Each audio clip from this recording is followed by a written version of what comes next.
Good morning and welcome to Farm Factor. I'm your host, Jamie Bloom. Today in our Angus Report, demand drivers. One expert predicts that normalcy in beef trends will return by next summer, a driver cattlemen should keep their eyes on.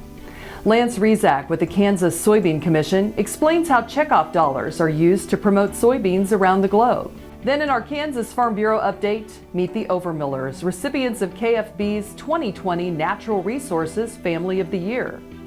Then Lavelle Winsor introduces a new online self-paced course offered through K-State to enhance farm management skills. And to wrap up, it's Plain Talk with Kyle and Duane. Stay with us. Farm Factor is next. Watch Ag AM in Kansas online at agaminkansas.com.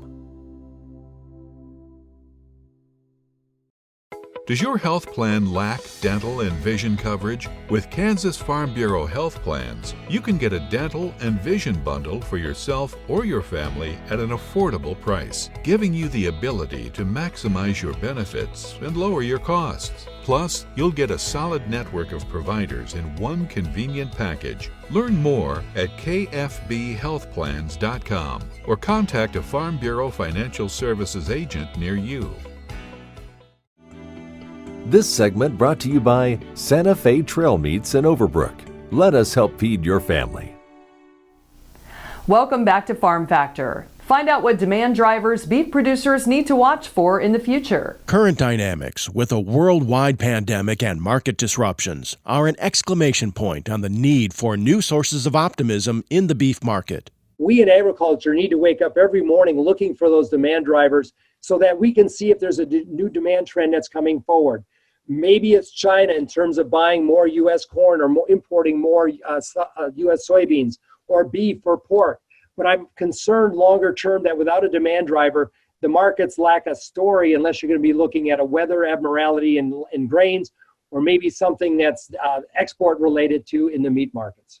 Bossy says the industry has long focused on helping farmers produce more, but the challenge is on the other end of the equation. You know, I would really like to get agriculture behind a platform that we think about not only spending on ways to help us farmers produce more, but help consumers consume more, because at the end of the day, that will be the key to terms of our profitability. Government support makes up a larger part of farm revenue in 2020 than ever. Yet overall, farm income has been flat. Of course, we've got net farm income that's down about 47% from where we were back in 2012. I don't know of another industry in which farm and income level has fallen that much and stayed at that level for so many years. Gross farm income has also come down. But again, we need to see a new demand driver if we're going to get this all changed around. The food service industry is still struggling, while public health directives and health concerns keep diners at bay. Roughly $1.05 trillion, or 5% of our U.S. economy, is due to agriculture. But more importantly, it's this food service, eating and drinking places that are the big contributors.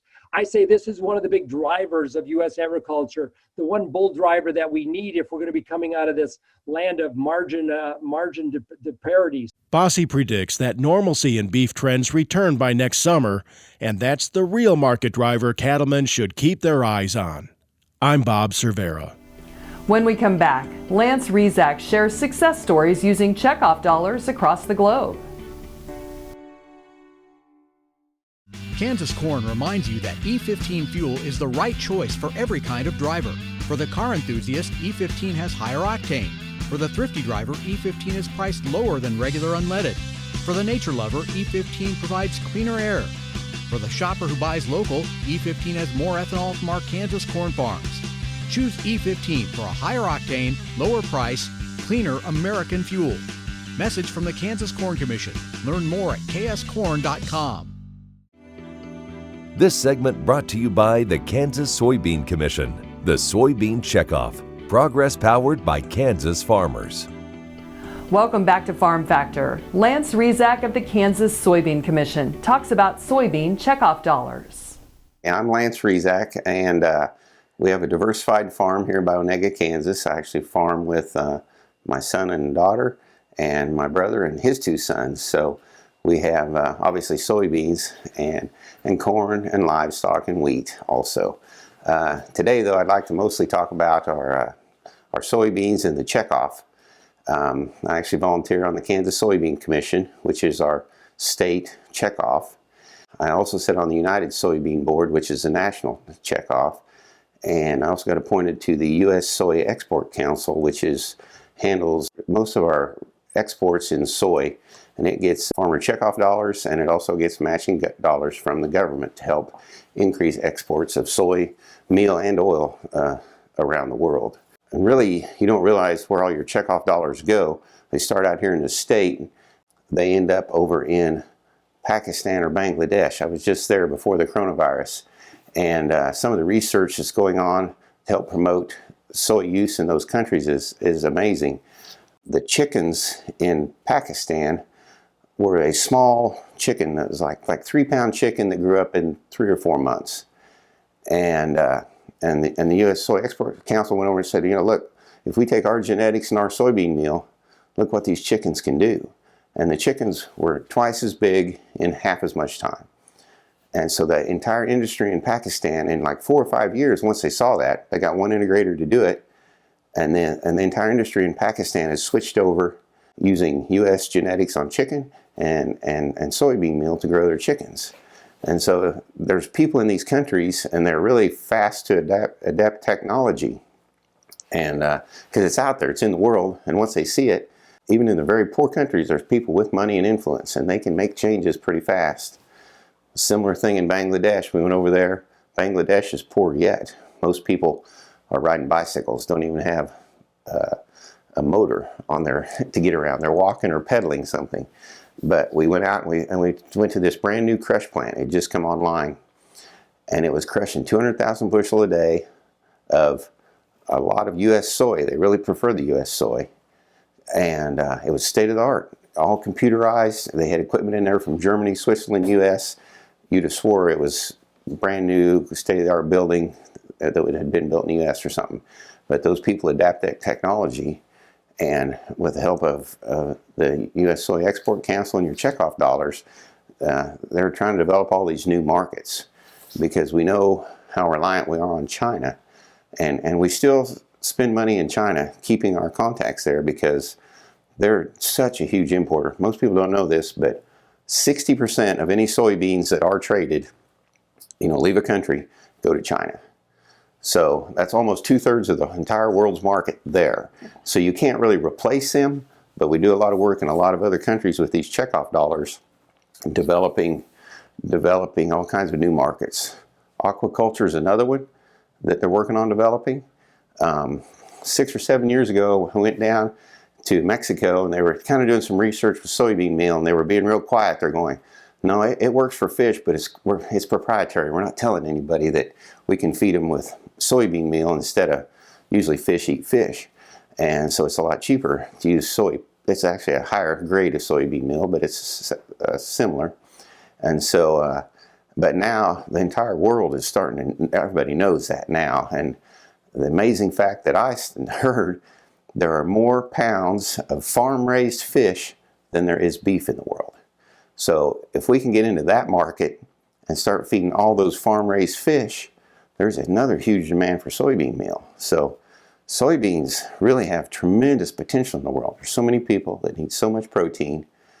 On average, the world demand for soybeans has gone up about 4% each year. That's a lot. In the U.S. here, we can only use so many beans in the U.S. And so really these export markets we're developing are good.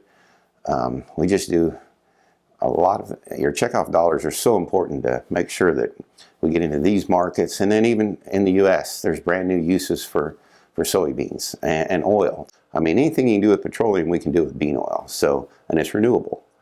So there's a lot of research into all these areas, paints and everything else, just in the U.S. that we can do and replace petroleum oil with soybean oil.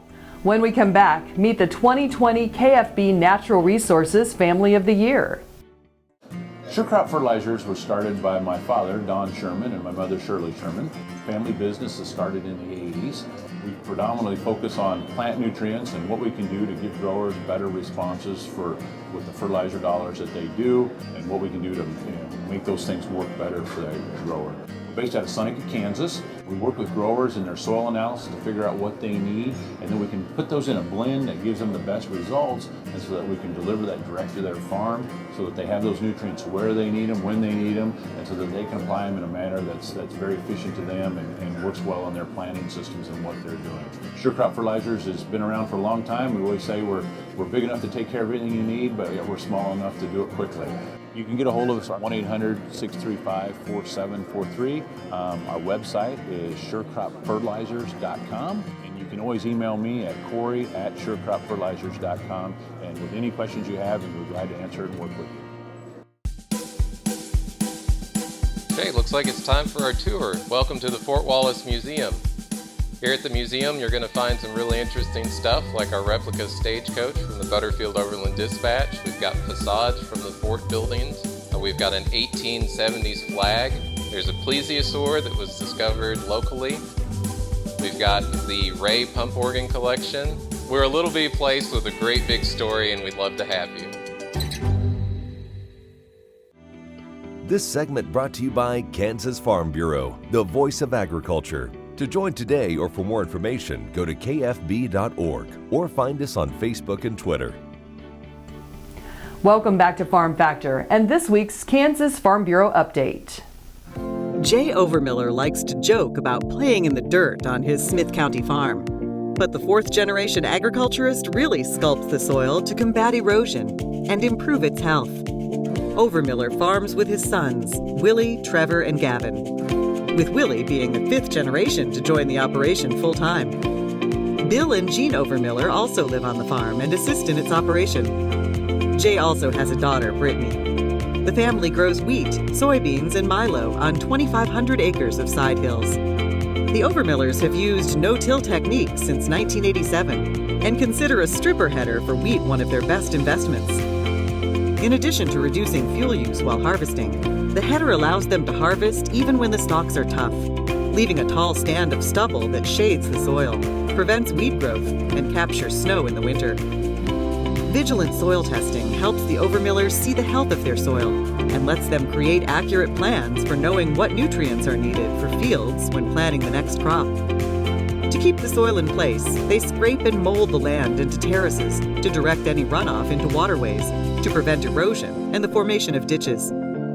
Brome grass in the waterways help filter soil and nutrients from the runoff to prevent them from reaching rivers and streams.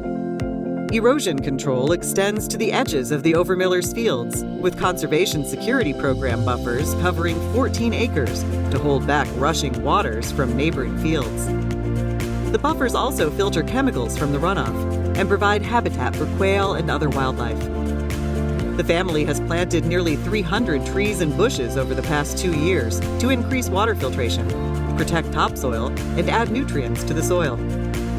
The Overmillers also are part of a CSP to clear invasive species from a creek bed. Jay's ongoing passion is to preserve and improve the land he tends. He's built a foundation of investing in a better future so the next generation of Overmillers can continue refining the improvements to protect their natural resources. When we come back, learn about a new online course to help farmers enhance their farm management skills.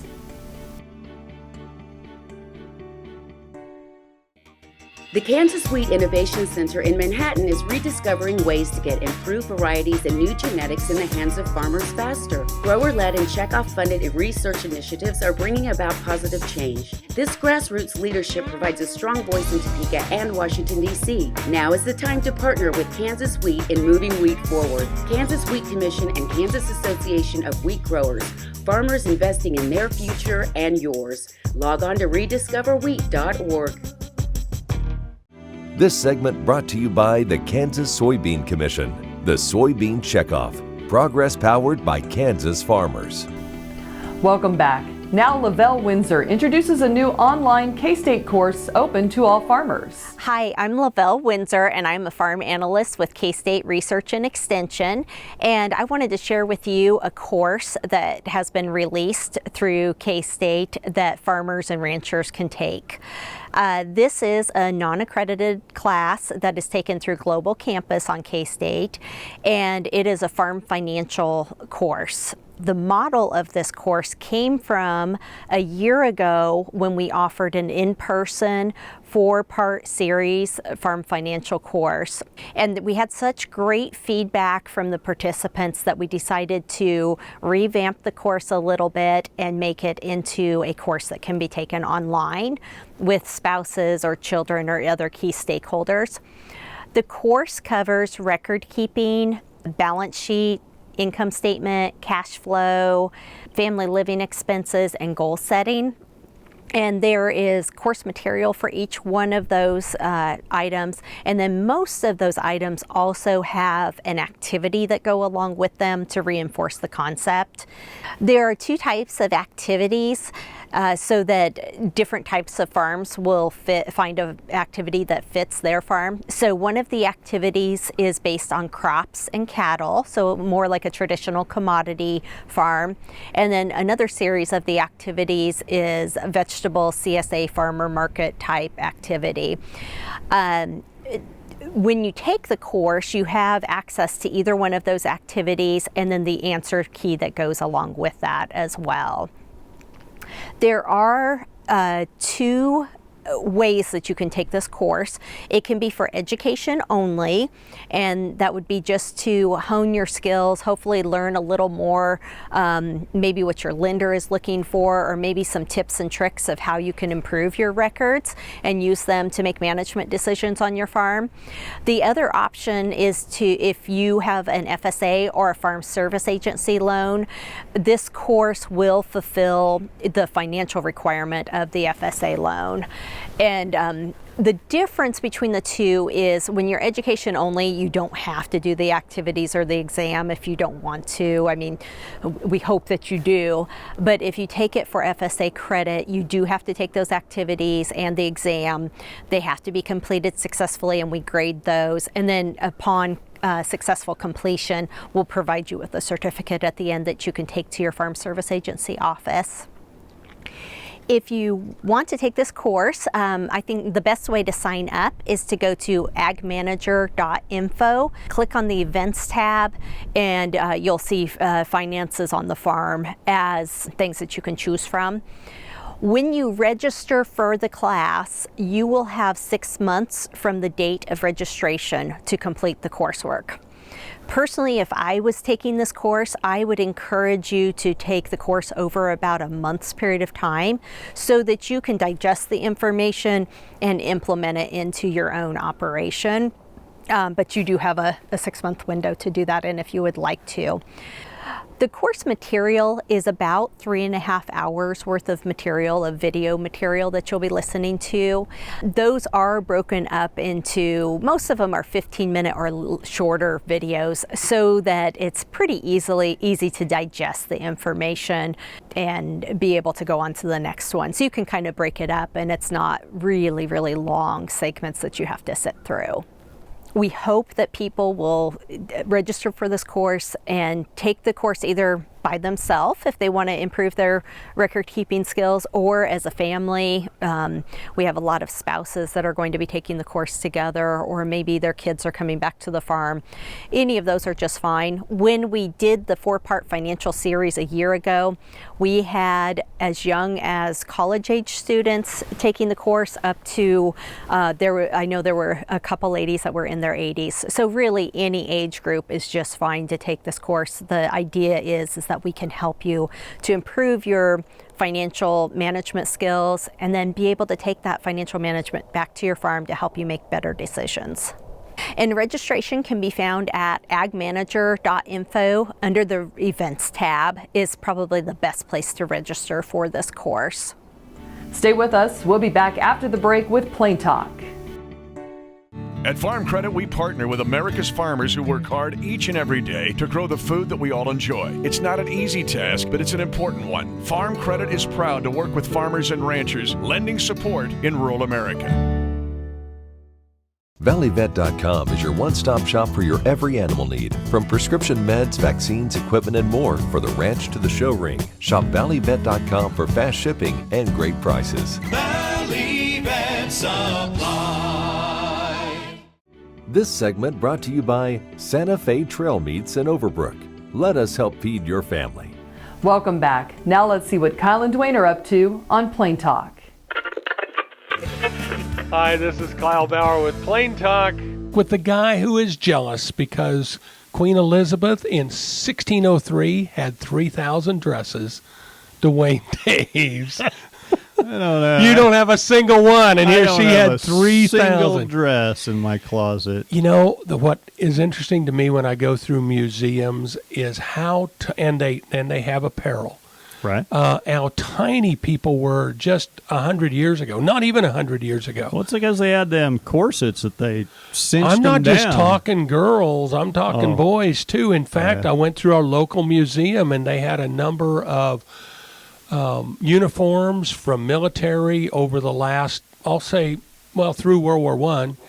And my goodness, I mean, a lot of those, they would now be junior high age kids in this day and age. It'd be interesting to see what the average height and weight of a 20-year-old male, we'll just throw that out there. And plot it every 20 years or 50 years would probably be better. See how much larger we are today than we were then. Well, you don't have, anything built 50 years ago, like a church or a theater, right? You can tell people were a lot smaller. Yeah. Didn't need as much leg room back then. That's just it, is it? I mean, there's a church coming from two guys who are over 6 foot tall. Yeah, that need the leg room.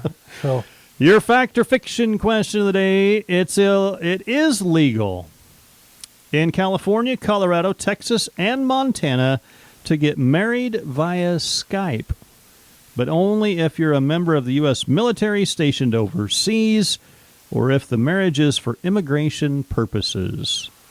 Fact or fiction? You know, you might have had me tell you. Said Montana? Montana, Texas, Colorado, California. Okay, all those except Montana. Which one of these does not fit? Why would Montana do that? I'm going to go with fiction. Says it's true. It's true, huh? For immigration reasons. I was surprised they threw that one in there because that was why I thought that's what threw me out on Montana. In our family, we have an individual that's a part of the family now that was not a native-born American. Right. And that's not that whole we got married so we can stay here deal. Yeah, that's not a loophole. That doesn't work anymore like that. Yeah. It takes a whole lot more to be in the country legally. And if you get down the road 6 months, they follow up. Absolutely. And check on you. And if you aren't there, they deport the person that's not. First of all, it's an offense of the breaking of the law. But no, it's a pretty in-depth interview that happens before and then 2 years following and then 6 years after that. Really? Yeah. 6 years. So... Well, that's not really fair to expect them to stay married that long. Well, I think maybe you're in the clear after the 2 years, but you still got to prove that you're a contributing member of society. Oh, well, that could be a problem for a lot of us. Some people born right here if you have got issues married with that. when you were 60 as an immigrant, okay, and you got down the road and you retired, are you still a contributing member of society? After you retire? If you didn't get here until you were 60, it's probably hard to retire in 5 years. Maybe you brought a whole boatload of money with you. Well, that's true. I tell you, it's a lot easier getting in this country if you got a boatload, if you're dragging a boatload of money behind you, and that's the truth. Thanks for joining us. I'm your host, Jamie Bloom, and I hope you enjoyed today's show. See you next week on Farm Factor. Closed captioning brought to you by Ag Promo Source. Together we grow. Learn more at agpromosource.com.